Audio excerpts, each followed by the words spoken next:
तो 51 number illustration आइए पढ़ते हैं और इसका सॉल्यूशन और जानते हैं। तो 51 नंबर क्वेश्चन में बोलता है XYZ लिमिटेड है, एक कंपनी है, रन ए हॉलीडे होम, एक हॉलीडे होम चलाते हैं ये। For this purpose it is hired A building, और इन्होंने एक बिल्डिंग किराए पे ले रखी है। रेंट ऑफ 10,000 रुपये पर मंथ के बेसिस पे हमने एक बिल्डिंग ले ली, उसके ऊपर हम एक हॉलीडे होम चलाएंगे, मतलब एक होटल चलाएंगे उसके ऊपर। Along with 5% of total taking, देखो 10,000 रुपये तो किराया देंगे ही देंगे, उसके अलावा हम 5% टोटल टेकिंग का, टोटल टेकिंग मतलब जितनी बार हमारा रूम बुक होगा, जितना कलेक्शन हम कस्टमर से करेंगे, उसका भी कितना परसेंट देंगे हम किराया, 5%। तो दो तरह के किराए हो गए, एक तो फिक्स किराया हो गया 10,000 रुपये पर मंथ, और एक वेरिएबल किराया हो गया, जितना जितना टेकिंग ज़्यादा होगा हमारा होटल का, उतना 5% उसका 5% भी किराए में देंगे। It has 3 types of suits for east customer, 3 प्रकार के रूम है, सिंगल रूम है, डबल रूम है और ट्रिपल रूम है। कुछ आपको सिंगल रूम के बारे में जानकारी दी गई है, ये ऑक्यूपेंसी नंबर के बारे में जानकारी दी है। बोलता है the rent of double room का जो रेंट है वो to be fixed at 2.5 time of the single room. मान लीजिए सिंगल रूम का आप 1 रुपया लेते हो तो डबल रूम के 2.5 रुपये लेंगे। एंड द ट्रिपल रूम का किराया होगा ट्वाइस द डबल रूम, और मान लीजिए डबल रूम का 2.5 रुपये लेते हो तो ट्रिपल रूम के आप 5 रुपये किराया लेंगे। उसके बाद ये खर्चे दे रखे हैं, ये फॉर द ईयर है। फॉर द ईयर मतलब ये खर्चे ना, ये पर एनम खर्चे हैं, पूरे होटल के खर्चे हैं पर एनम। आपसे लास्ट में बोला है प्रोवाइड करिए प्रॉफिट 20% ऑन टोटल टेकिंग। ये 360 दिन आपको एक साल में अज्यूम करने हैं। कैलकुलेट करिए rent to be charge from the each type of suits. तो आप बताइए कितने रुपए हम कस्टमर से चार्ज करेंगे। तो देखिए सबसे पहले अपने को क्या निकालना होगा, रूम डेज निकालने होंगे, रूम डेज निकालने होंगे। तो देखिएगा रूम डेज कैसे निकलेंगे, ध्यान रखें पूरी कैलकुलेशन पर एनम करें, क्योंकि सारे के सारे खर्चे भी आपको होटल वाले ने पर एनम के ही दिए हुए हैं। सबसे पहले सिंगल रूम, अच्छा रूम डेज का मतलब क्या था, रूम डेज का मतलब था किराया कितनी बार मिलेगा, हमारा होटल कितनी बार, जो होटल का जो रूम है वो कितनी बार बिकेगा, कितनी बार किराया हमको मिलेगा। तो सिंगल रूम से किराया कितनी बार मिलेगा। तो क्वेश्चन ने हमको बोला था देखो 100 तो रूम है हमारे पास में, क्वेश्चन ने बोला था 100 रूम है, 360 दिन बुक रहेंगे, 100% ऑक्यूपेंसी, 36,000 बार किराया हमको यहाँ से मिलेगा। डबल रूम से कितना मिलेगा, 50 रूम है, 360 दिन है, 80% बार भरा रहेगा। और ट्रिपल रूम है 30 रूम, 360 दिन है और 60% बार भरा रहेगा। टोटल आ गए हमारे 56,880 रुपये। तो हमको पूरे साल में होटल से जो 3 रूम है उनको हम बेचेंगे बार बार कस्टमर को, तो हमको टोटल किराया कितनी बार मिलेगा, 56,880 बार किराया मिलेगा। दूसरा स्टेप क्या होता था, दूसरे स्टेप में हम करते थे ऑपरेटिंग कॉस्ट शीट बनाते थे होटल की, ऑपरेटिंग कॉस्ट शीट बनाते थे। ये पूरे होटल की बनानी है और पर एनम की बनानी है। तो अब देखो ये जो खर्चे दिए गए हैं आपको, ये खर्चे सेम टू सेम लिखने हैं। पहला स्टाफ सैलरी, इसमें कोई कंसेप्ट नहीं है। रूम अटेंडेंट सैलरी, तीसरा लाइटिंग, चौथा रिपेयर, पांचवा लॉन्ड्री, छठा इंटीरियर, सातवां सनरीज। ये सारे के सारे खर्चे एज इट इज मैंने लिख दिए हैं। आप वीडियो को पॉज करके आप अपनी कॉपी में आराम से लिख लो यहां तक। तो उसके बाद एक खर्चा था बिल्डिंग रेंट का, 10,000 रुपये रेंट, 12 महीने का 1,20 हो गया, 1,20 हो गया। अब क्वेश्चन ने बोला था कि एक तो फिक्स्ड रेंट है ही है, एक वेरिएबल रेंट है, जितना ज़्यादा कलेक्शन करेंगे उसका 5% देंगे। तो यहाँ पे आप एक लाइन लगा लीजिए और इसका नाम रख दीजिए total cost before additional rent. तो यह आएगा 26,41,000 रुपये आ गए आपके।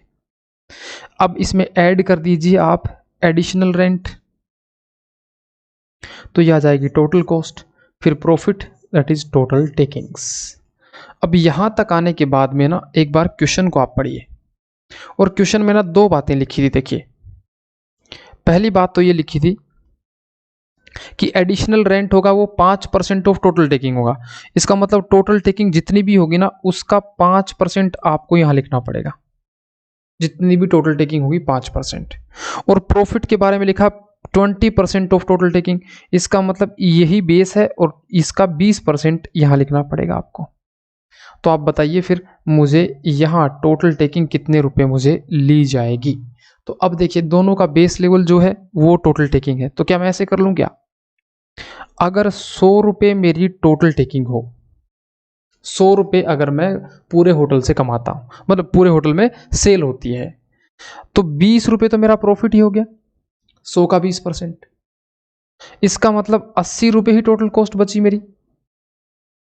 जैसे अपन जो ट्रांसपोर्ट इंडस्ट्री केस में क्वेश्चन किया था ना, ड्राइवर का कमीशन वाला, वैसा ही पॉइंट है ये। 80 रुपये, और टोटल अगर 100 रुपये की टेकिंग है तो 5 रुपये मैं इसमें से एडिशनल रेंट दे देता हूँ।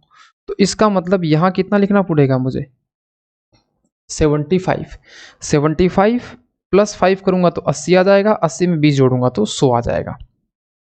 तो यूनिटरी मेथड लगा देंगे, तो 26,41,000 जो है वो है आपका 75 के बराबर, और मुझे पता करना है 5 के बराबर, तो मल्टीप्लाई कर दीजिए 5, तो यह आ जाएगा आपका 1,76,66.66। 80 के बराबर कितना होगा, 28,17,066.66। 20 के बराबर कितना होगा, 7,04,266.66। और 100 के बराबर कितना होगा, 35,21,333.33। तो आप यूनिटरी मेथड से निकालना चाहें तो ऐसे निकाल सकते हैं, अदरवाइज अगर ऐसे नहीं निकालना चाहे तो एग्जाम में ऐसा भी करके आओगे, यूनिटरी मेथड है तो भी ये तो लिख के आओगे, साथ में ये भी लिख के आओगे। कैसे, लेट टोटल टेकिंग्स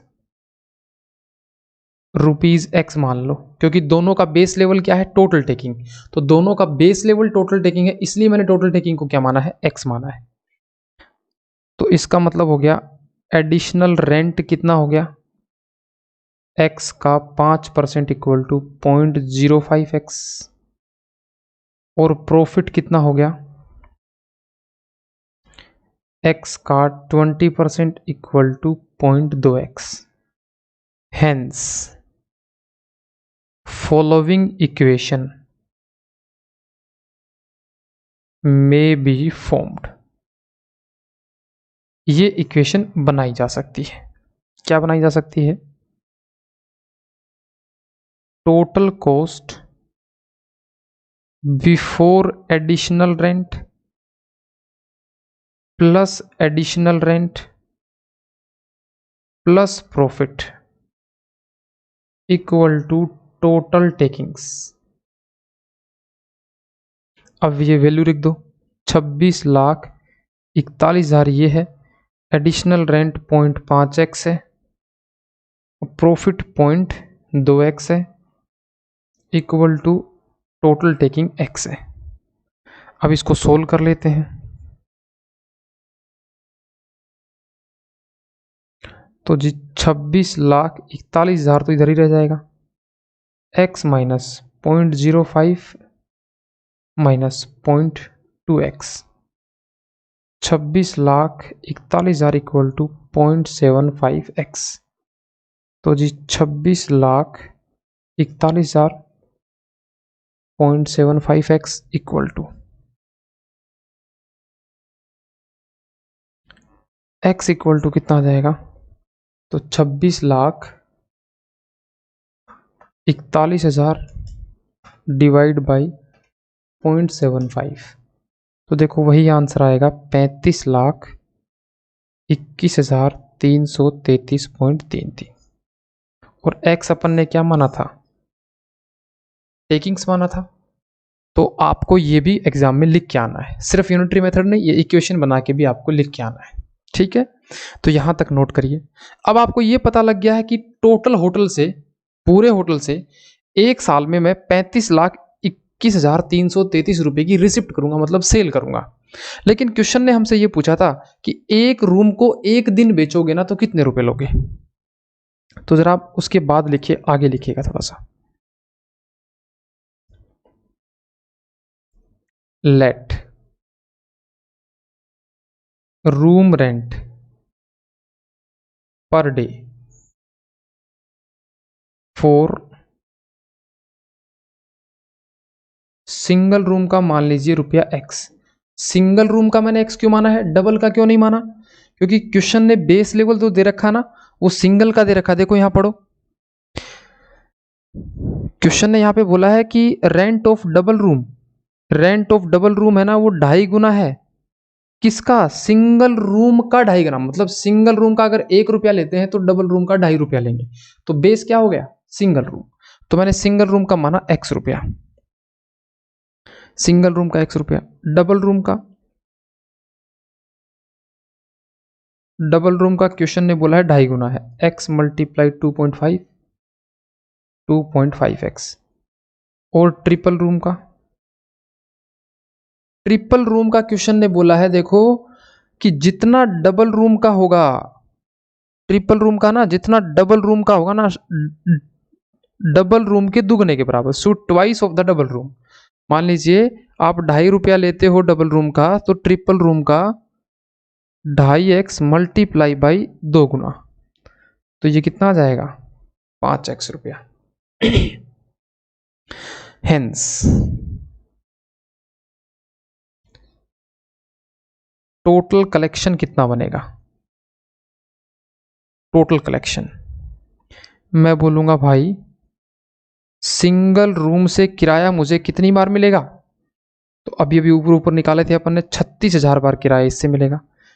तो 36,000 मल्टीप्लाई एक्स, 36,000 एक्स रुपया तो इससे मिलेंगे। डबल रूम से कितनी बार मिलेगा, तो वो था 14,400 बार। 14,400 मल्टीप्लाई 2.5x रुपया मिलेंगे, तो 14,400 मल्टीप्लाई बाई 2.5, 36,000 एक्स ही इससे मिलेगा। और ट्रिपल रूम 6,480 बार मिलेगा। कितना किराया मिलेगा, 5x किराया मिलेगा।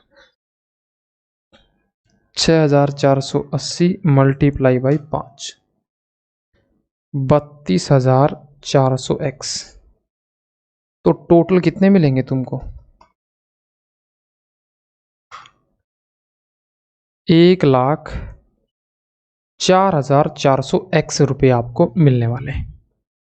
इसका मतलब हो गया 1,04,400x हैं वो कितने के बराबर होंगे, 35,21,333.33 के बराबर। तो x के बराबर कितना होगा, 35,21,333.33 डिवाइड बाई 1,04,400। तो जनाब 35,21,333.33 डिवाइड बाई ये आ गया जी 33.729 रुपये। और x आपने किसका किराया माना था, देखो जरा, x हमने माना था यहां का किराया, तो यहां का तो मिलेगा अपना 33.729, इसका 2.5 गुना कर दो 2.5, इस रूम का किराया हो जाएगा 84.32 और इसका 2 गुना कर दो 168.64। ये आपके रूम के किराए के आंसर हो गए। इस प्रकार आपने को पूरा क्वेश्चन करना है। तो एक बार क्वेश्चन को पूरा देखिए दोबारा से। सबसे पहले रूम डेज निकालिए, फिर पूरे होटल की कॉस्ट शीट बनाइए कि पूरे होटल को कितने रुपए कमाने हैं। उसमें एक इक्वेशन बन सकती है, कुछ परसेंटेज में जानकारी दी जा सकती है, तो उस परसेंटेज की जानकारी को समझ के आप ऐसी इक्वेशन बना के निकालिए। फिर पता करिए टोटल किराया कितनी बार मिलेगा, उसको आप इक्वेशन बना के डिवाइड कर दीजिएगा, एक रूम का किराया आ जाएगा। फिर आपका 2.5 गुना क्वेश्चन के अनुसार चलोगे तो 2.5 गुना डबल रूम का है और 2 गुना ट्रिपल रूम का है, तो आपका आंसर यहाँ पे मैच हो जाएगा। तो ये क्वेश्चन नोट करिए एक बार यहाँ तक, फिर नेक्स्ट क्वेश्चन की तरफ चलते हैं।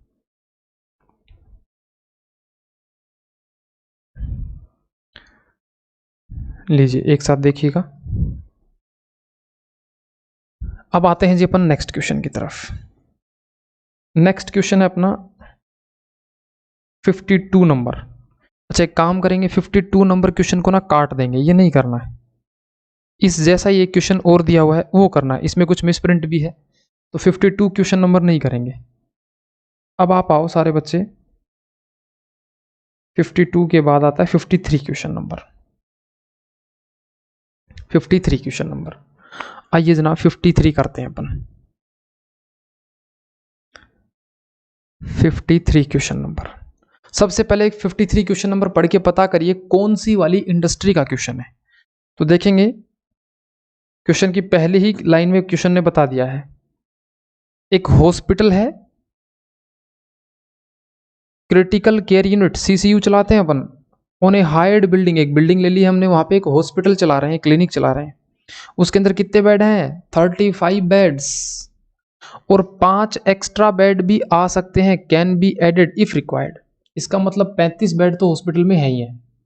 और मैंने पढ़ाया था आपको कि डॉक्टर के केस में, पेशेंट के केस में नंबर ऑफ बेड डेज निकाले जाते हैं कि भैया बेड का चार्ज आपको कितनी बार कस्टमर से मिलेगा, और 5 एक्स्ट्रा बेड भी डल सकते हैं। एक एग्जाम्पल भी मैंने करवाया था।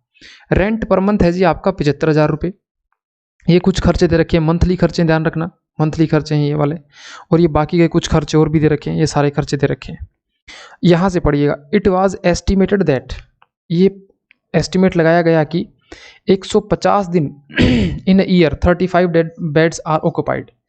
150 दिन तो ऐसे होंगे जिसमें 35 बेड फुल रहेंगे, and 25 bed are occupied for 80 days, और 80 दिन ऐसे रहेंगे जिसमें हमारे 25 बेड भरे रहेंगे। The hospital hired 750 bed. एक काम करिए, यहाँ थोड़ा मिसप्रिंट हो रखा है, इसको लिखिएगा हॉस्पिटल पेड, इस लाइन को काट के लिखिएगा, इस लाइन को काट के आप लिखिएगा hospital paid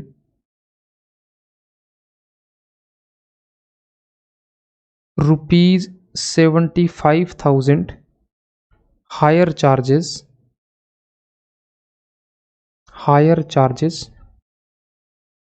for 5 extra beds at the rate ₹100 पर बेड पर डे। ये लाइन लिखेगा कि हमको जो 5 एक्स्ट्रा बेड चाहिए थे, जो हम बाहर से मार्केट से किराए पे लेके आएंगे, हमने पूरे साल में 75,000 रुपये किराया दिया है आउटसाइडर सप्लायर को, और एक दिन का किराया कितना था बेड का, 100 रुपया पर बेड पर डे। जो हम 5 बेड लेके आए थे, तो 5 बेड का हमने पता नहीं हमने कितने दिन रखे, वो क्वेश्चन ने जानकारी नहीं दी कि हम 5 बेड को हमने कितने दिन तक रखा, वो जानकारी क्वेश्चन ने नहीं दी। क्वेश्चन ने सिर्फ ये बताया कि 75,000 रुपये हमने हायर चार्जेस दिए हैं सप्लायर को, जिससे भी हम बेड लेके आए थे, एक दिन के 100 रुपये। उसके बाद however it does not exceed more than 5 extra bed over the above the normal capacity। किसी भी दिन 35 जो एक्स्ट्रा बेड डलने के बाद और अधिक बेड्स के अंदर नहीं आ सकते। आपसे क्या पूछा है, कैलकुलेट करिए। प्रॉफिट पर पेशेंट डे, एक पेशेंट आता है तो कितने रुपए का प्रॉफिट होता है ये बताइए। If the hospital recover on an average 2,000 रुपया per day from each patient, अगर एक पेशेंट से 2,000 रुपये, जैसे मान लीजिए आप बेड के ऊपर भर्ती हो गई, तो एक दिन भर्ती रहे बेड में 2,000 रुपये लेंगे, अगले दिन भी आप भर्ती रहे 4,000 रुपये लेंगे, अगले दिन भी भर्ती रहे 6,000 रुपये लेंगे। तो कस्टमर से, जो हमारा कस्टमर तो नहीं बोलेंगे, पेशेंट से 2,000 रुपये लेते हैं, और एक ब्रेक इवन पॉइंट बताना है हॉस्पिटल का। तो ये ब्रेक इवन पॉइंट एक मार्जिनल कॉस्टिंग का कंसेप्ट है, ये भी अपन देखेंगे। लेकिन सबसे पहले अपन निकालते हैं बेड डेज, ठीक है। तो आइए सबसे पहले सॉल्यूशन लिखिएगा इसका, और बेड डेज भी निकालने से पहले ये हायर वाला निकाल लेते हैं। 53 क्वेश्चन नंबर, 53 क्वेश्चन नंबर। तो सबसे पहले अपन जान लेते हैं हायर चार्जेस, जो 5 बेड अपन लेके आए हैं वो कितने दिन के लिए लेके आए थे, तो ये कैसे निकालेंगे। देखिए हायर चार्जेस कितने दिए, हायर चार्जेस जितने भी दिए मल्टीप्लाई करेंगे अपन नंबर ऑफ बेड्स, जितने भी थे multiply number of days multiply by rate per day, ऐसे ही तो निकलेगा। क्वेश्चन ने हमको ये दिया है 75,000 हमने पे करा है, 5 बेड हम किराए पे लेके आए, लेकिन क्वेश्चन ने ये नहीं बताया कि कितने दिन के लिए लेके आए, और क्वेश्चन ने बताया एक दिन के हमने 100 रुपये दिए। तो इसको जरा सोल्व कर लेंगे, 75,000 और यह आ जाएगा 500 multiply by number of days. तो ये इधर मल्टीप्लाई में है तो डिवाइड में आ जाएगा, 75,000 divide by 500 equal to number of days, 75,000 divide by 500। तो इसका मतलब आ गया 150 दिन आ गए नंबर ऑफ डेज। हम जो 5 एक्स्ट्रा बेड लेके आए ना, पूरे साल में हम 150 दिन के लिए वो बेड लेके आए थे। अब हमको पता लग गया, तो अब हम रूम डेज आराम से निकाल सकते हैं। रूम डेज क्या, इसमें तो पेशेंट डे निकलेंगे। निकालिए पेशेंट डेज।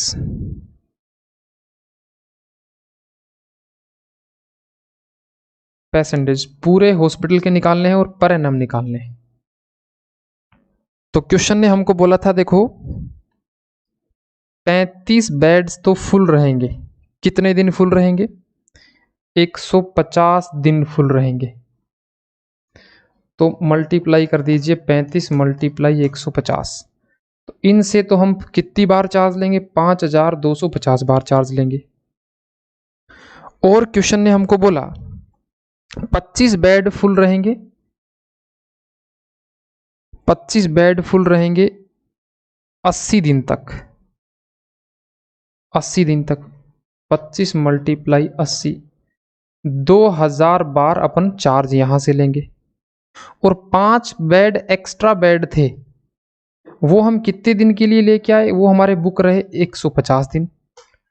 तो 5 बेड 150 दिन, तो इनसे हमको किराया कितनी बार मिलेगा, 750 बार हमें इससे किराया लेंगे। तो जरा जोड़ लो ये वाले, 5,250।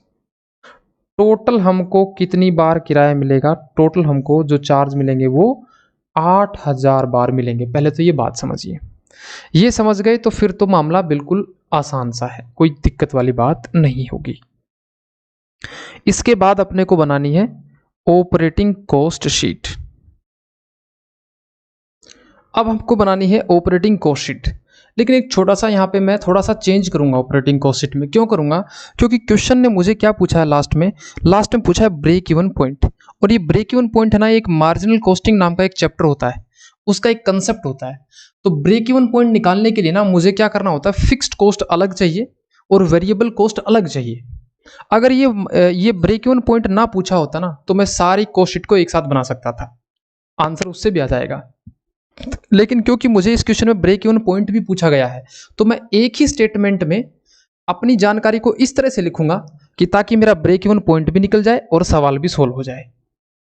अगर अपन वेरिएबल और फिक्स को मिक्सअप करके लिख देंगे ना, तो सवाल तो पॉइंट ए का आंसर तो हो जाएगा, लेकिन पॉइंट बी का आंसर करने के लिए मुझे फिक्स्ड खर्चे अलग चाहिएंगे और वेरिएबल खर्चे अलग चाहिएंगे। तो इसलिए मैं अपनी ऑपरेटिंग कॉस्ट शीट को ना वो 2 कैटेगरी में बांटूंगा यहाँ पे। तो लिखिएगा operating cost sheet per annum की बनेगी, पर एनम की बनेगी। और एक छोटी सी बात और ध्यान रखिएगा,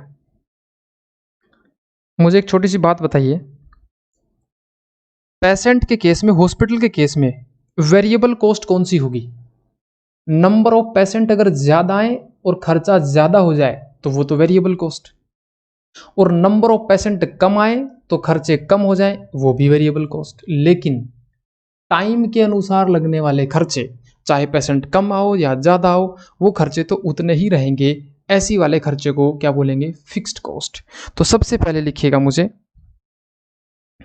सबसे पहले मैं लिखूंगा यहाँ पे total collection. Sir total collection ऊपर क्यों लिख रहे हो, क्योंकि मुझे ब्रेक इवन पॉइंट निकालना है। तो उसके अंदर ब्रेक इवन पॉइंट निकालते हैं ना, तो सेल्स माइनस वेरिएबल कॉस्ट करना पड़ता है और फिर सेल्स माइनस फिक्स्ड कॉस्ट करना पड़ता है। तो सेल्स जो होती है उसको ऊपर रखते हैं, टोटल कलेक्शन।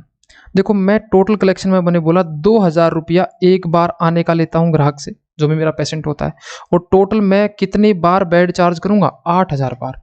तो 2000 मल्टीप्लाई बाई 8000, तो इसका मतलब हो गया 1,60,00,000 रुपए मैं इस हॉस्पिटल से पूरे साल में रिसिप्ट करने वाला हूं। अब मैं सबसे पहले इसमें से वेरिएबल कॉस्ट वाली खर्चे ही घटाऊंगा, और वेरिएबल कॉस्ट वाले वो होंगे जो नंबर ऑफ पेशेंट कम आने पे कम, ज्यादा पे ज्यादा लगे, वो ही वेरिएबल होंगे। तो आइए सबसे पहले जानते हैं रेंट पर मंथ। भैया बिल्डिंग का रेंट है, मंथली जाएगा, कि पेशेंट कम आओ ज्यादा हो कोई फर्क नहीं, ये मेरा फिक्स खर्चा हो गया। सुपरवाइजर को सैलरी फिक्स खर्चा हो गया, नर्स को सैलरी फिक्स खर्चा हो गया, वार्ड बॉय को सैलरी फिक्स खर्चा हो गया, डॉक्टर को सैलरी देता हूं 2500 रुपये पर मंथ, लेकिन क्वेश्चन ने आगे बोला है ये बेस है, basis on the number of patient attendant. ये 2.5 लाख रुपए निकाले गए हैं नंबर ऑफ पेशेंट के बेसिस पे। नंबर ऑफ पेशेंट ज्यादा आएंगे तो डॉक्टर की सैलरी ज्यादा होगी, कम आएंगे तो कम होगी। इसका मतलब ये डॉक्टर वाली सैलरी क्या है, मेरी वेरिएबल। अदर एक्सपेंसेस हैं, रिपेयर फिक्स, ये तो बता ही दिया है क्वेश्चन ने। फूड ऑफ पेशेंट वेरिएबल, ये क्वेश्चन ने ही बता दिया है। अदर, ये भी वेरिएबल क्वेश्चन ने बता दिया है। लॉन्ड्री वेरिएबल, ये भी बता दिया है। मेडिकल वेरिएबल, ये भी बता दिया है। अदर फिक्स्ड, ये तो फिक्स है। और एडमिनिस्ट्रेशन अलोकेटेड, ये भी फिक्स है। और आपका 75,000 हायर चार्जेस लगे हैं, ये भी आपके वेरिएबल होंगे, क्योंकि पेशेंट आएगा तो ही आप एक्स्ट्रा बेड लाने जाओगे, अदरवाइज नहीं लेके आओगे। तो चलिए एक एक करके सारे वेरिएबल खर्चे लिख देते हैं। सबसे पहला वेरिएबल खर्चा था डॉक्टर की सैलरी, तो यहां लिख दो जो डॉक्टर सैलरी 2.5 लाख एक महीने का दिया है, तो 12 महीने का कितना देंगे। सर ये तो मंथली हो गया ना, मंथली हो गया तो ये तो फिक्स्ड कॉस्ट नहीं हो गई क्या। मैंने कहा देखो ये निकली फिक्स्ड कॉस्ट की तरह है, ये निकली है फिक्स्ड कॉस्ट की तरह, लेकिन क्वेश्चन ने बोला है ये बेसिस किसके ऊपर है, पेशेंट के ऊपर बेस्ड है, इसलिए मैंने वेरिएबल लिया है। डॉक्टर सैलरी हो गई। दूसरा वेरिएबल खर्चा कौन सा है, फूड। फूड का खर्चा मेरा कितना है, फूड का है जी 8,80,000 रुपये, 880। तीसरा खर्चा है अदर सर्विस, अदर सर्विस है जी मेरी 3 लाख रुपए की। फिर लॉन्ड्री है मेरा, लॉन्ड्री मतलब होता है कपड़े धुलवाना। भाई ज़्यादा पेशेंट आएंगे तो बेड ज़्यादा खराब होंगे, ज़्यादा बार कपड़े धुलाओगे। मेडिसिन, मेडिसिन वेरिएबल खर्चा होता है भाई, पेशेंट आएगा तो ही तो दोगे ना, या पेशेंट आए नहीं आए सबको दोगे, नहीं, पेशेंट आएगा तो ही। मेडिसिन का खर्चा हो गया। उसके अलावा, उसके अलावा अपना एक हायर चार्जेस हो गए 75,000 के, 75,000 के। तो जरा आप इनको एक बार जोड़ लो, ये जो वेरिएबल वाले खर्चे बन गए ना, इनको एक बार जोड़ लो। 30 लाख रुपए प्लस 880 प्लस 6 और 3 9 लाख प्लस 7,50,000 प्लस 75,000, 56,05,000 रुपये। तो यहाँ लिख दीजिएगा 56,05,000 रुपये। जब सेल्स में से वेरिएबल कॉस्ट घटाते ना, तो अभी के लिए इतना समझ लो कि एक चीज निकलती है जिसका नाम होता है कंट्रीब्यूशन। ये मैं मार्जिनल कॉस्टिंग में पढ़ाऊंगा, लेकिन इस क्वेश्चन में क्योंकि ब्रेक इवन पॉइंट पूछा गया है मेरे से, तो एक छोटी सी बात आपसे ध्यान रखनी है बस। सेल्स में से जब वेरिएबल कॉस्ट का पोर्शन घटाते हैं ना, तो एक डिजिट निकलती है, और इस डिजिट का नाम क्या होता है, कंट्रीब्यूशन नाम होता है। तो जरा इसमें से घटा देते हैं, 1,60,00,000।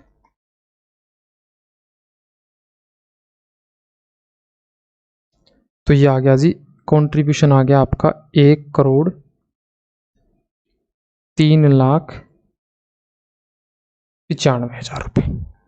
अब इसके अंदर से क्या घटाएंगे अपन, फिक्स्ड कॉस्ट का पोर्शन घटाएंगे।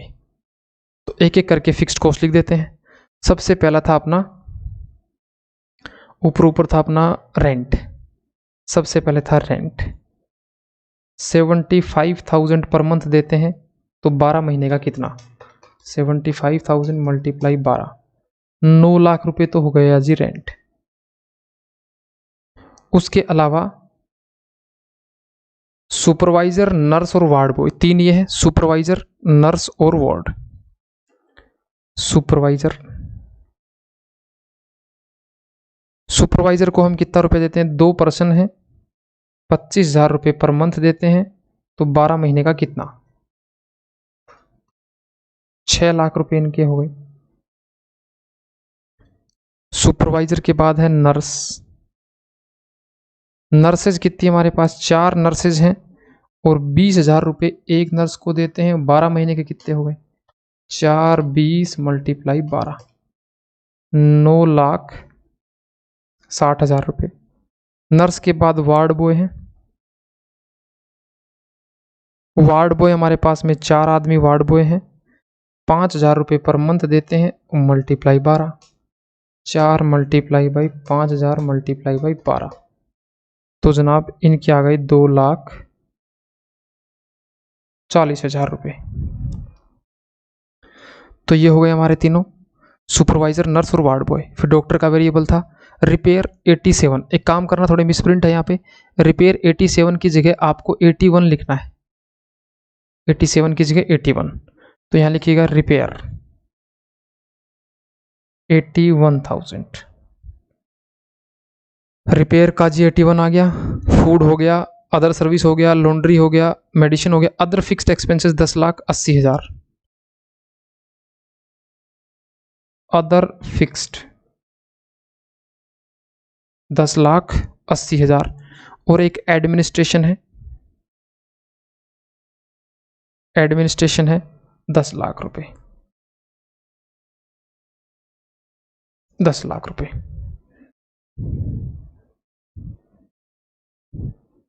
अब अन को जोड़ लो जरा एक बार, फिक्स्ड वालों को जोड़ लो, तो 9 और 6 15, 15 लाख तो ये हो गए, plus 9,60,000 plus 240 plus 81 plus 10,80 plus 10 lakh, तो ये आ गई जी 48,61,000 रुपये। तो कंट्रीब्यूशन में से ये घटा देंगे ना, तो ये आपका डायरेक्टली क्या निकलाएगा, प्रॉफिट निकलाएगा, लेस 1,03,95,000। तो प्रॉफिट आ गया आपका 55,34,000 रुपये पूरा हॉस्पिटल कमाएगा। देखो ये थोड़ा सा क्वेश्चन अलग था, मैंने इसमें वेरिएबल और फिक्स अलग क्यों लिखे, क्योंकि मुझे इसके बाद ना कंट्रीब्यूशन के बेसिस पे एक ब्रेक इवन पॉइंट की कैलकुलेशन करनी है, और वो ब्रेक इवन पॉइंट के लिए वेरिएबल खर्चे अलग चाहिए, फिक्स खर्चे अलग चाहिए। अदरवाइज अगर वो ना पूछा होता तो मैं सारी कोशिश एक साथ ही बनाता, तो भी मेरा आंसर यही आता। अब क्वेश्चन ने 2 बातें आपसे पूछी थी। पहली बात क्या पूछी थी, देखिएगा, पहली बात आपसे पूछी है कि हमको प्रॉफिट बताइए पर पेशेंट डे कितना हुआ, कैलकुलेट करिए प्रॉफिट पर patient day if hospital recover 2,000 रुपये फ्रॉम ईच। तो एक काम कर लो जरा, 35,34,000 रुपये प्रॉफिट कमाया है, तो प्रॉफिट पर पेशेंट डे, पर पेशेंट डे 55,34,000 रुपये कमाए। कितनी बार रूम बुक हमारा जो बेड है वो बुक करा, 35,34,000 रुपये, 55,34,000 रुपये कमाए 8,000 बार बेड को फिल करके। तो एक बार बेड को फिल करके कितने रुपए कमाए हमने, हमने एक बार फिल करके कमाए 69.75 रुपीज़। कोई भी ग्राहक हमारा, कोई भी पेशेंट हमारा एक बार आता है तो हम उससे कितने रुपए कमाते हैं, 691.75 रुपये। ये पहले का आंसर हो गया। बी का आंसर हो लिखिएगा। देखो ब्रेक इवन पॉइंट क्वेश्चन ने पूछा है, और ब्रेक इवन पॉइंट का मतलब ये होता है नो प्रॉफिट नो लॉस, मतलब कितनी बार हमारे बेड फिल हो जाए ताकि हमको ना तो प्रॉफिट हो और ना ही लॉस हो, ये क्वेश्चन ने हमसे पूछा है। तो इसके लिए ब्रेक इवन पॉइंट के लिए ना एक फॉर्मूला होता है, ब्रेक इवन पॉइंट यूनिट्स में, मतलब नंबर ऑफ पेशेंट डेज में जितनी भी फिक्स्ड कॉस्ट हो आपकी, डिवाइड बाय कंट्रीब्यूशन पर बेड पर डे, एक बेड का कंट्रीब्यूशन पर डे का लिखना है। तो देखो फिक्स्ड कॉस्ट तो आपके पास है, बस कंट्रीब्यूशन आपको निकालना है। कंट्रीब्यूशन पर पेशेंट डे, एक बार का कंट्रीब्यूशन कितना होगा। तो देखो कंट्रीब्यूशन का अमाउंट कितना था, 1,03,95,000, 1,03,95,000 डिवाइड बाई 8,000, 1,03,95,000 डिवाइड बाई 8,000। तो जनाब ये आ गया आपका 1299.375 रुपये। बस अब आपको फॉर्मूला लगा देना है break even point. Fixed cost आपने पहले से निकाल रखी है 48,61,000 रुपये, 48,61,000 रुपये, और कंट्रीब्यूशन है इतने रुपये। तो जी 48,61,000 रुपये डिवाइड बाई 48,61 डिवाइड बाई 1299.375। इसका मतलब आपके यहाँ पे 3,741.29 इतनी बार पेशेंट आ जाए, इतनी बार अगर आपके पेशेंट आ जाएं तो आप उस पोजीशन पे होगे जिस पोजीशन में ना तो प्रॉफिट होगा ना ही लॉस होगा। ये पॉइंट आपको हो सकता है कम समझ में आया हो क्योंकि अभी आपने मार्जिनल कॉस्टिंग नहीं पढ़ी हुई है। तो आप एक बार इसको कॉपी में लिख लो बस, पॉइंट नंबर बी को, कि एक ब्रेक इवन पॉइंट एक निकालने की चीज होती है fixed cost divide by contribution पर बेड या पर यूनिट आप लिख सकते हो, तो आपका आंसर आ जाता है। अभी इसमें मैं ये कंसेप्ट समझा नहीं सकता, बस एक बार मोटा मोटा ऐसे समझ लीजिए कि कितनी बार पेशेंट, यहां पे देखो यहां पे कितनी बार पेशेंट आ जाए कि मेरा प्रॉफिट यहां 0 हो जाए, उसी को ब्रेक इवन पॉइंट बोलते हैं। तो ये आंसर निकालने के लिए ना ये फॉर्मूला लगता है कंट्रीब्यूशन आपका fixed cost divide by contribution per unit. तो ये था आपका क्वेश्चन 53 क्वेश्चन नंबर। ठीक है, अब आइएगा 54 नंबर क्वेश्चन पे आइएगा, और ये क्वेश्चन बहुत इंपॉर्टेंट क्वेश्चन है, एग्जाम ओरिएंटेड क्वेश्चन है। जरा आइए इसको मैं थोड़ा साइड में कर देता हूं।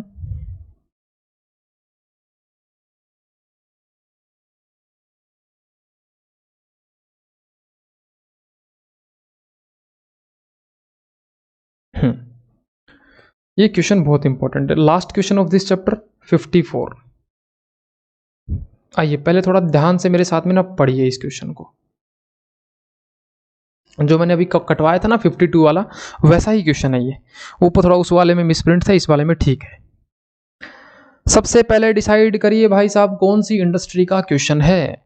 तो क्वेश्चन ने ही बताया है कि Munnar lodging home is being run on a small hill station. हम एक लॉज होम चलाते हैं, मतलब एक होटल चलाते हैं छोटा सा, जिसमें 50 सिंगल रूम है। The home offer concessional rate during 6 off season month in year. 6 महीने धंधा मंदा रहता है, ऑफ सीजन है, और उसमें कंसेशनल रेट देते हैं, मतलब रूम जो बुक करेगा हम उसको क्या देंगे भैया, डिस्काउंट देंगे। During this period half the room rent is charged, आधा ही रूम रेंट चार्ज किया जाएगा। मतलब मान लीजिए सीजन में हम 100 रुपया लेते हैं, तो भैया ऑफ सीजन में हम 50 रुपया ही लेंगे, आधा रुपया लेंगे। मैनेजमेंट प्रॉफिट बोलता है कि भैया 20% कमाना है रूम रेंट का। Following are the cost estimated and the other detail 2016। Assume a month, कितने दिन का मानना है, 30 दिन का आपको मानना है। ऑक्यूपेंसी है 80% सीजन में रहेगी, ऑफ सीजन में 40% रहेगी। ये खर्चे कुछ अलग से दे रखे हैं। फिर पॉइंट नंबर 3 में एनुअल डेप्रिसिएशन दे रखा है, कुछ और बातें दे रखी हैं। You are required to work out, आपको बताना है कि room rent charge per day both during season and off season on the basis of the foregoing information. तो होटल वाला केस है, होटल वाला केस है ना, तो एक काम करना पड़ेगा मुझे, रूम डेज निकालने पड़ेंगे, रूम डेज निकालने पड़ेंगे। तो छोटी सी पहले एक वर्किंग नोट बनाना रूम डेज निकालने से पहले। एक ना वर्किंग नोट बनाओ मेरे साथ। वर्किंग नोट में लिखो, देखो भाई टोटल हमारे पास में ना 12 महीने होते हैं पूरे साल में। अब मुझे ये डिसाइड करना है कि सीजन कौन से वाले महीने हैं, ऑफ सीजन कौन से वाले महीने हैं। तो मेरे साथ ना एक पॉइंट पढ़िए आप पहले, पॉइंट ये पढ़िए, पॉइंट नंबर 5 पढ़िए। और पॉइंट नंबर 5 में क्वेश्चन ने बताया मंथली लाइटिंग चार्ज आर 120 रुपया पर रूम। मंथली लाइटिंग चार्ज है ना वो 120 रुपया पर रूम है, accept in 4 month in winter, 4 महीने सर्दियों के हैं। तो अगर 4 महीने सर्दी रहती हैं तो मेरे भाई 8 महीने क्या रहती हैं फिर, समर, गर्मियां रहते हैं, है ना। सर्दियों में बिजली का बिल आता है 30 रुपया पर room and this cost is based on the full occupancy for the month. पहला सवाल मेरा, ये जो लाइटिंग का खर्चा है ये वेरिएबल खर्चा है कि फिक्स खर्चा है? मैंने एग्जाम्पल भी बताया था जब मैंने होटल वाला केस करवाया था, आपको एग्जाम्पल समझाया था। लाइटिंग का खर्चा, क्वेश्चन ने अगर तुमको ये बता दिया ये खर्चा बेसिस ऑफ ऑक्यूपेंसी है, ऑक्यूपेंसी मतलब है कोई आदमी आपके रूम में आके रहेगा तो ही बिजली जलेगी, तो ये लाइटिंग हो गई वेरिएबल। और मंथली बिल आएगा भाई, चाहे पेशेंट चाहे अपना होटल में कोई ठहरने आए या नहीं आए, वो होगा फिक्स। लेकिन क्वेश्चन ने बोला 120 रुपये तो लगते हैं लाइटिंग चार्जेस के, except 4 month in winter. Winter में कितने लगते हैं? 30 रुपये लगते हैं। तो एक छोटी सी बात बताओ मेरे को, विंटर में एक रूम का बिजली का बिल आता है 30 रुपया और समर में आता है 120 रुपया। तो ऑफ सीजन जो होगा, ऑफ सीजन बताइए विंटर ऑफ सीजन है या समर ऑफ सीजन है? सर समझे नहीं बात। होटल का बिजली का बिल सर्दियों में कम आता है, गर्मियों में बिल ज्यादा आता है। तो मैं आपसे जानना चाहता हूं ऑफ सीजन कौन सा हुआ? सर ऑफ सीजन विंटर हुआ। भाई बिजली कम खपत हो रही है, इसका मतलब कस्टमर हमारे होटल में कम आ रहे हैं, तो इसका मतलब विंटर हो गया ऑफ सीजन। ये बात मुझे खुद को पता करनी पड़ेगी। क्वेश्चन को पढ़ के क्वेश्चन नहीं बताएगा कि ऑफ सीजन कौन से वाले महीने हैं, क्वेश्चन आपको ऐसा हिंट देगा कि इस टाइम पीरियड में खर्चे कम हुए हैं। तो एक बात बताओ, धंधा मंदा रहता है तभी तो खर्चे कम होते हैं। तो इसका मतलब हो गया मुझे यहाँ 12 महीने को ना पहले 2 पार्ट में डिवाइड करना पड़ेगा, पहले 2 पार्ट में डिवाइड करना पड़ेगा। 4 मंथ तो है विंटर और 8 महीने हैं, 8 मंथ होंगे समर। ये बात मुझे कहां से पता लगी? ये बात मुझे पॉइंट नंबर 5 से पता लगी, पॉइंट नंबर 5 से पता लगी। दूसरा मैंने ये पता लगाया कि ये जो है विंटर ये ऑफ सीजन है, क्योंकि बिजली का बिल क्या आया है? कम आया है। बिजली का बिल कम आया है तो 4 महीने विंटर वाले हैं ना वो ऑफ सीजन हो गए। ये मुझे ही पता करनी पड़ेगी। दूसरी बात, पहली लाइन में ही क्वेश्चन ने बोला था 6 महीने हैं ऑफ सीजन के। तो एक बात बताओ, 4 महीने अगर विंटर के ऑफ सीजन है, धंधा मंदा है, तो बाकी 2 महीने समर में भी मंदा ही रहा फिर धंधा। इसके भी 2 हिस्से करो आप, इसके भी 2 हिस्से करो। 6 मंथ अलग जिसमें सीजन होगा और 2 मंथ अलग जिसमें धंधा मंदा रहेगा, ऑफ सीजन। पहले ये डायग्राम कॉपी में बनाइए। 12 महीने को 2 पार्ट में, 8 महीने गर्मी, 4 महीने सर्दी, है ना।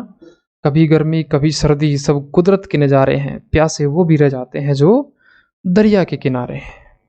तो मेरे भक्तों 4 महीने तो विंटर, 8 महीने समर।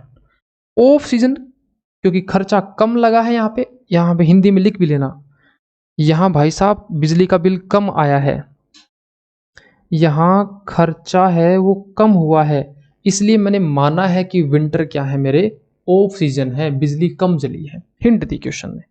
अब मैं क्वेश्चन को सवाल मतलब सॉल्यूशन की तरफ आ सकते हैं अपन। सबसे पहले अब मैं निकालूंगा room days. Room days, room days का मतलब क्या था भाई? अपने मन में दोहराइए। रूम डेज का मतलब था किराया कितनी बार मिलेगा, किराया कितनी बार मिलेगा। तो लिखिएगा जनाब, कहाँ गया, रूम डेज। सबसे पहले लिखते हैं अपन समर में, और समर में भी पहला सीजन में। सीजन में हमको किराया कितनी बार मिलेगा, तो हमारे पास में 50 तो रूम है, एक महीने में 30 दिन है, और सीजन है हमारा 6 महीने, और सीजन के अंदर ऑक्यूपेंसी है 80%। तो देखिए जनाब कितनी बार किराया मिलेगा, 50 रूम, 30 दिन, 6 महीने, 80%, 7200 बार। फिर ऑफ सीजन, ऑफ सीजन में भी हमारे पास 50 रूम है, दिन भी 30 हैं, और 2 ही महीने हैं, और ऑफ सीजन में 40% बार ही कस्टमर आता है। तो 50 रूम, 30 दिन, 2 महीने, 40, 1200 बार आएगा जनाब। फिर लिखो जी विंटर में। विंटर में सिर्फ ऑफ सीजन ही है। ऑफ सीजन में मेरे पास में रूम तो उतने ही है, 50 रूम, एक महीने में 30 दिन, लेकिन विंटर चलेगी जी 4 महीने, और ऑफ सीजन में 40% बार ग्राहक आएंगे। 50 रूम, 30 दिन, 4 महीने, 40%, 2400। तो जनाब टोटल रूम डेज कितने हो गए, 1200 जोड़ दो प्लस 7200 जोड़ दो, 10,800 बार मुझे किराया मिलेगा। पहले ये बात समझिए, 10,800 बार किराया मिलेगा। अब रूम डेज निकल गए। रूम डेज के बाद तो अब तो मामला बहुत सिंपल हो गया। अब तो ऑपरेटिंग कॉस्ट शीट बनानी है, बस उसमें खर्चे लिखने हैं अपने को। तो लिखिएगा जी यहां पे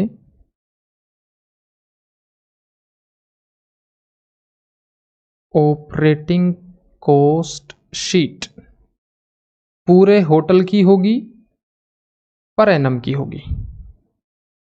एक एक करके खर्चा लिख देते हैं। देखिएगा जनाब, एक एक करके खर्चा लिख देते हैं। सबसे पहले ऊपर खर्चा स्टाफ सैलरी। स्टाफ सैलरी इसमें तो कोई जोर नहीं आएगा अपने को, 2,75,000। दूसरा खर्चा है रिपेयर का। सर इसमें अलग अलग नहीं लिखोगे क्या, वेरिएबल और फिक्स? जरूरत नहीं है, लिखने को आप लिख सकते हैं, पर जिस गांव अपने को जाना ही नहीं उस गांव का रास्ता ही क्यों पूछे अपन। लॉन्ड्री 40,000,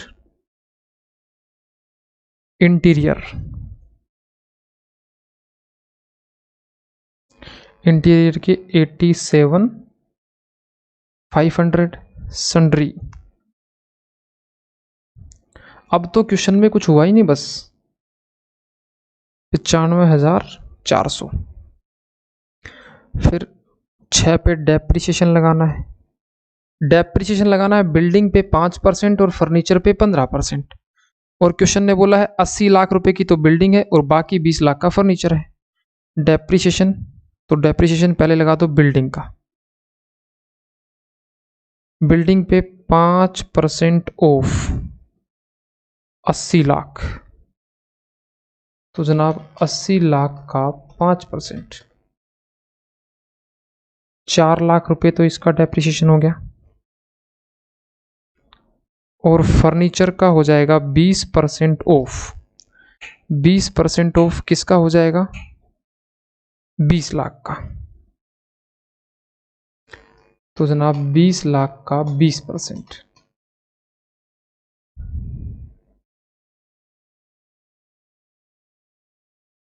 सॉरी बिल्डिंग पे 5 है, फर्नीचर पे 15 है, सॉरी 15 है। तो 20 लाख का 15%, 3 लाख रुपए, 3 लाख रुपए।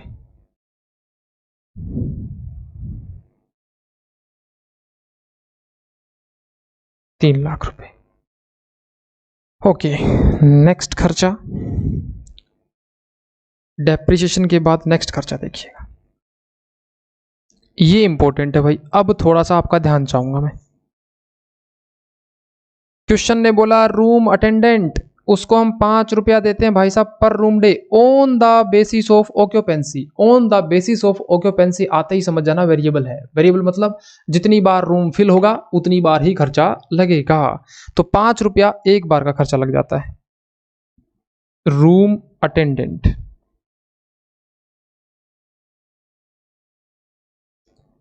5 रुपया एक बार का। और हमारे टोटल किराया, टोटल रूम कितनी बार फिल होंगे? 10,800 बार, 10,800 रूम डेज। तो जनाब 10,800 बार 5 रुपया एक बार का 54,000। नंबर 8, नंबर 8 लिखिएगा और एक बार अपनी पेन कॉपी रोक लीजिएगा। नंबर 8 में आइए, मंथली लाइटिंग चार्ज 120 रुपया पर रूम है। विंटर में ये है 30 रुपया पर रूम। और क्या ये बेसिस ऑफ ऑक्यूपेंसी है? क्या ऑक्यूपेंसी का मतलब है 30 बार कस्टमर आए और विंटर में वो बत्ती जलाए, होटल में बत्ती जलाए विंटर के अंदर। 30 बार कस्टमर आए ना तो विंटर में 30 रुपया ही बिल आएगा। और अगर वो आता है समर के अंदर, हमारा जो ग्राहक है, हमारा जो कस्टमर है होटल में समर के अंदर रूम में ठहरता है और 30 दिन ठहरे, वो 30 दिन तक रहे, तो बिजली का बिल कितना आता है? 120। आप ये मत समझना कि आप ये मत समझना कि 120 रुपये फिक्स है, चाहे ग्राहक आए होटल में चाहे मत आए, नहीं। On the basis of occupancy है। ऑक्यूपेंसी मतलब आएगा तो ही लगेगा, अदरवाइज नहीं लगेगा। तो मैं क्या बोलूंगा, देखो भाई 8 महीने तो है मेरे समर के, तो जनाब यहां लिखना लाइटिंग, लाइटिंग चार्ज पहले लिखना समर के। समर के हैं 120 रुपये लग जाते हैं, कितनी बार के? 30 रूम डेज के। 120 रुपये का बिजली का बिल आएगा अगर मेरा क्लाइंट ग्राहक होटल में 30 दिन ठहर जाए। समर में कितने दिन ठहरेगा? समर में ठहरेगा 7,200 प्लस 1,200, 7 और 1 8, 8,400 बार ठहरेगा। 8,400 रूम डेज कितना आएगा? 120 डिवाइड बाई 30 मल्टीप्लाई 8,400 बार, तो 33,600 का बिल तो आएगा समर में। और विंटर में कितना बिल आता है? 30 रुपया बिल आता है अगर मेरा कस्टमर 30 दिन रह के जाए। और विंटर में मेरा कस्टमर कितनी दिन रह के जाएगा? 2,400 बार रह के जाएगा। 2,400 रूम डेज। तो जनाब 30 रुपये हैं, 30 दिन के हैं, और विंटर के अंदर 2,400 बार, तो ये भी आ जाएगा आपका 2,400 रुपये का ही बिल आएगा। इन्वेस्टमेंट हो गया, लाइटिंग चार्ज हो गया, सारे खर्चे लिख दिए हमने, बस। तो खर्चे लिख दिए, तो अब लगा दो जी टोटल कॉस्ट। लो बजरंगबली का नाम और धीरे धीरे लगाइए। 2,75,000 plus 1,30,500 plus 40,000, 87,500, 95,400, 4 lakh plus 3 lakh plus 54,000 plus 33,600, 2,400, यह आ गया जी 14,18,400 रुपये। 14,18,400 रुपये। इसके अंदर हमको जोड़ देना है प्रॉफिट। यह आ जाएगा हमारा टोटल कलेक्शन। पूरे होटल का। और क्वेश्चन ने प्रॉफिट बोला था हमको 20% कमाना है रूम रेंट का। रूम रेंट मतलब जितना कलेक्शन होगा उसका 20%। इसका मतलब जितना कलेक्शन होगा ना उसका 20%। तो ये 100 रुपये है तो ये 20 रुपये होगा, ये 80 रुपये होगा। डिवाइड 80 मल्टीप्लाई बाई 20, 3,54,600 रुपये तो ये, और 17,73,000 रुपये ये हो गए। ये मैं पूरे साल में कमाने वाला हूं। लेकिन मुझे तो क्वेश्चन ने ये थोड़ी ना पूछा था कि टोटल कितना कमाओगे। मुझे तो क्वेश्चन ने ये पूछा था एक बार रूम रेंट देने में कितना रुपया लगाओगे। लिखिएगा let room rent per day per room in season. Season में अगर मैं x रुपया लेता हूं तो बताओ भक्तों ऑफ सीजन में क्वेश्चन के अनुसार आधा रुपया ही लोगे तो 0.5x हो गया। सीजन में 10 रुपया लेते हो तो ऑफ सीजन में 5 रुपया लेना है। ये क्वेश्चन ने मुझे पहली लाइन में बता रखा है, पहली लाइन में बता रखा है। Concessional rate during off season, during this period half the full room rent is charge. Season में अगर x रुपया कमाएंगे तो ऑफ सीजन में 0.5। Hence total collection, total collection कितना बनेगा सीजन में। x का नोट मिलेगा सीजन में, x का नोट कितनी बार मिलेगा। सीजन देखना भाई लोगों, सीजन देखना, देखो सीजन 7,200 है सीजन, 7,200 बार मिलेगा। इसका मतलब 7,200 x हो गई। ऑफ सीजन में 0.5x का नोट कितनी बार मिलेगा ऑफ सीजन, ये दोनों जोड़ो ऑफ सीजन, 2 और 1 3, 3,600 बार मिलेगा। तो 3,600 मल्टीप्लाई 0.5 1,800x। तो टोटल क्या हो गया 7200 प्लस 1,800, 9,000 बार किराया मिलेगा। Following equation may be formed, ये इक्वेशन बनाई जा सकती है। 9,000 x रुपया होंगे कितने के बराबर, 17,73,000 के बराबर। और x के बराबर कितना होगा फिर 17,73 डिवाइड बाई 9,000, 17,73,000 डिवाइड बाई 9,000, 197 रुपये लेंगे। तो जी सीजन में अगर 197 रुपये लेंगे तो ऑफ सीजन में आधा लेंगे 98.5। This is your answer. और यही क्वेश्चन ने हमसे पूछा था। तो लो जी यहां पे अपना आके मॉड्यूल पूरा हो जाता है। तो यहां तक अपनी कॉपी में लिख लीजिएगा आप। और वीडियो अच्छी लगी हो तो लाइक्स और कमेंट शेयर जो भी आपका मन करे भाई वो कर देना। और नेक्स्ट लेक्चर देख लेना, इसके अंदर करेंगे अब। धन्यवाद इसके अंदर।